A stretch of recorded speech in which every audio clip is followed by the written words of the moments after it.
Hello friends, learn in short में आपका एक बार फिर से स्वागत है। मेरा नाम है सरस और आप देख रहे हैं लर्न इन शॉर्ट। फ्रेंड्स, आप में से बहुत सारे लोग अभी बीपीएससी टीआरई 4.0 की तैयारी कर रहे हैं, जिसका नोटिफिकेशन फाइनल फॉर्म नोटिफिकेशन आ नहीं रहा है।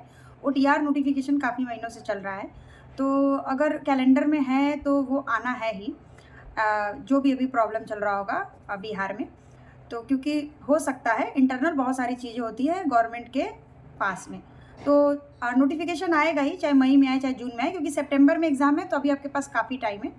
और बाद में ये भी हो सकता है कि जॉइनिंग में भी काफ़ी डिले हो सकता है, क्योंकि हो सके कुछ बजट का भी इशू हो सकता है, क्योंकि सैलरी देना पड़ता है टीचर को, तो थोड़ा ठीक ठाक सैलरी होता है जो एक गवर्नमेंट जॉब में आप लोगों को मिल जाता है। तो खैर, हमारा तो बात ये नहीं करना है। बात मुझे ये करना है कि आप में से बहुत सारे लोग टीआरई की तैयारी कर रहे होंगे, चाहे पीआरटी की, चाहे टीजीटी पीजीटी की। तो उसमें से बहुत सारे लोगों का क्या है कि मैथ की तैयारी के लिए पूछ रहे हैं कि मैथ की तैयारी कहाँ से करें। कई व्यूअर का कमेंट था, तो मैं काफ़ी दिन पहले, तो अगर आप अभी भी जीरो से मैथ स्टार्ट करना चाहते हैं, क्योंकि आपको बताइए कि मैथ और रीजनिंग मिलाकर 30 से 32 नंबर पूछा जाता है पीआरटी में। और अगर आप 6 to 8 पर्टिकुलर जिनका मैथ सब्जेक्ट है उनकी बात नहीं है, लेकिन अगर जिसका 40 नंबर में से क्या होता है कि 8 नंबर का आपसे फिर उसमें भी मैथ पूछा जाता है। खास करके पीआरटी में 15 नंबर का मैथ पूछा जाता है, जिसमें आपका नंबर सिस्टम से काफ़ी ज़्यादा क्वेश्चन होते हैं और अलजेब्रा का होता है। और कुछ बेसिक क्वेश्चन होते हैं, जैसे कि पानी टंकी वाला जो चैप्टर होता है, रेलगाड़ी वाला चैप्टर होता है, ये सारी चीज़ें होती है। तो अगर आपका मैथ सही है तो आप अपने बीपीएससी के जितने भी एग्ज़ाम हुए हैं, आप चाहे वो सीडीपीओ का एक एग्ज़ाम होता है, उसके बाद फिर आपका बीपीएससी पीसीएस लेवल का एग्ज़ाम होता है, वही सारा चीज़ें एग्ज़ाम आपसे पीआरटी में भी पूछता है। लेवल आपका जो एनसीईआरटी 10th लेवल तक का पूछता है।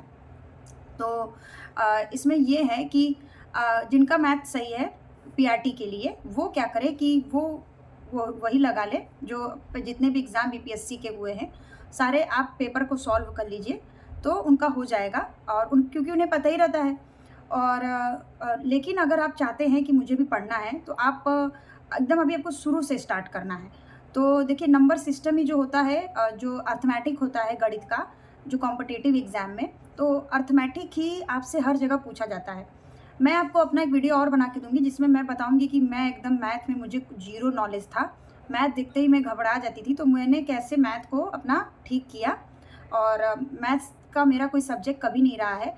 मैंने 10th में भी मैथ नहीं पढ़ा था। ये एकदम मैं आपको फैक्ट बातें बता रही हूँ। और इसीलिए क्या होता था कि मुझे मैथ का बिल्कुल जानकारी नहीं था, लेकिन हाँ, जब उस 10th के पहले मेरा मैथ बहुत अच्छा था, लेकिन कुछ कारण की वजह से मुझे मैथ को स्किप करना पड़ा था। तो मैं नेक्स्ट वीडियो में आपको बताऊँगी कि मैंने मैथ को कैसे ठीक किया अपना। और आप में से बहुत सारे ऐसे होंगे जिनका मैथ का बहुत ज़्यादा मतलब घबरा जाते हैं, परेशान हो जाते हैं, अभी भी उनको एकदम नॉलेज नहीं होता कि स्टार्ट कहाँ से करें। तो मैं आपको यूट्यूब पे बहुत अच्छा एक चैनल बताने वाली हूँ, और जो एसएससी रेलवे की तैयारी करते हैं उन्हें जानकारी है। जो टीचिंग लेवल से होंगे उन्हें शायद जानकारी नहीं होगा, मुझे भी जानकारी नहीं था। जब मैं नॉन टीचिंग की तैयारी करने लगी तब मुझे पता चला कि अच्छा, ये ऐसे भी सर होते हैं, नहीं तो मैं सिर्फ टीचिंग चैनल को यूट्यूब में जानती थी। लेकिन जब आप अगर आप बैंक की तैयारी नहीं, बैंक नहीं, अगर आप, हाँ, बैंक का भी, लेकिन आप खास करके एसएससी की तैयारी करते हैं, रेलवे की तैयारी करते हैं, पुलिस की तैयारी करते हैं, जो यूपी में काफ़ी ज़्यादा पुलिस की आपकी वैकेंसी आई और अभी और आने वाली है, चाहे यूपी एसआई हो गया, चाहे यूपी कांस्टेबल हो गया। तो फिर उस कंडीशन तक में आप किससे अच्छा मैथ सीख सकते हैं एकदम स्टार्टिंग से। जैसे कि आपको नंबर सिस्टम में बहुत सारे आजकल ऐसे क्वेश्चन आने लगे हैं कि आपसे सम संख्या, विषम संख्या और परिमेय, अपरिमेय और नेचुरल नंबर, ये सारी चीज़ें से बहुत ज़्यादा क्वेश्चन बनते हैं। तो ये सारी से एकदम बेसिक से अगर आपको स्टार्ट करना है तो मैं स्क्रीन पे दिखा दूँगी। और बहुत सारे लोग आप में से जानते ही होंगे कि मैथ एकदम वो आपको फ्री में पढ़ा देंगे, आपको अलग से कोई भी कोर्स लेने की ज़रूरत नहीं है। और तो फिर आप देखिए, मैं आपको स्क्रीन पे बता दे रही हूँ, आप आदित्य रंजन सर से पढ़ सकते हैं। पहले वो रैंकर गुरुकुल में थे, अब उन्होंने अपना खुद का एक प्लेटफॉर्म तैयार कर लिया है, विद्याग्राम नाम से। तो एक्चुअली उनको तो बताने वाली बात नहीं है, बहुत सारे लोग जानते हैं उन्हें, लेकिन खास करके टीचिंग सेक्टर में नहीं जानते हैं, क्योंकि मैं भी नहीं जानती थी, लेकिन मेरे जैसे भी कुछ लोग होंगे जो नहीं जानते होंगे। लेकिन अब मैं काफ़ी अच्छे तरीके से उनका मैथ वगैरह देख ली हूँ, वो बहुत बेसिक लेवल से पढ़ाते हैं। तो आप उनसे अपना तैयारी करिए, आपको अलग से कोई भी कोर्स, क्योंकि आप देखिए, आप कोई भी कोर्स लेते हैं ना, तो वहाँ भी आपको थोड़ा कंफ्यूज कर देते हैं कि कहाँ से वो लोग को स्टार्ट करना है, और आपको समझ में नहीं आएगा। लेकिन आपको यूट्यूब में बिल्कुल उन्होंने फ्री में पढ़ाया है, पूरा एकदम बेसिक से, स्टार्टिंग से। तो आप एकदम स्टार्टिंग पॉइंट से उनसे पढ़ सकते हैं। और अभी यूपी टेट के लिए भी वो आपको बहुत ज़्यादा हेल्प करेगा। उसमें आपको वो बता देंगे एकदम जो नंबर सिस्टम का एकदम जड़ होता है, वहाँ से उन्होंने पढ़ाया है कि परिमेय संख्या क्या है, अपरिमेय संख्या जो होता है ना, rational number, irrational number English में भी बोलते हैं, सम विषम आपका, ऑड इवन, और बहुत सारी चीज़ें उन्होंने एकदम स्टार्टिंग पॉइंट से बताया है।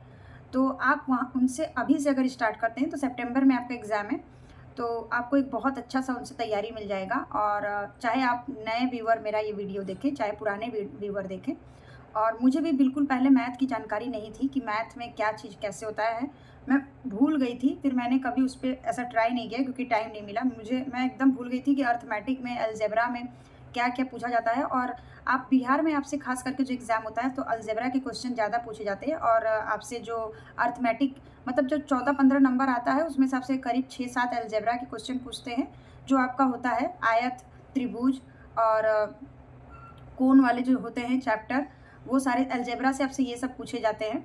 और त्रिकोण के क्वेश्चन काफ़ी आते हैं, वो फार्मूला बेस्ड होता है। और उसके अलावा आपसे अर्थमेटिक में नंबर सिस्टम से क्वेश्चन पूछे जाते हैं।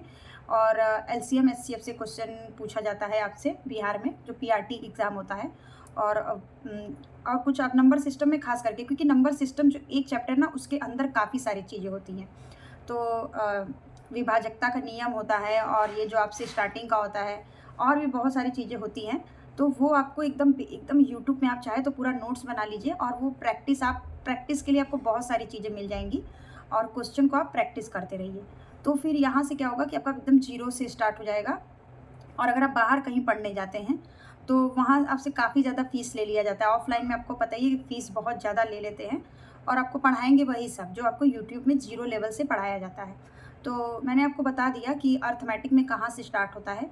और नेक्स्ट वीडियो में मैं आपको बताऊंगी कि मैंने अपना मैथ कैसे मतलब सही किया, कि मुझे पता तक नहीं था कि क्या किस में होता है।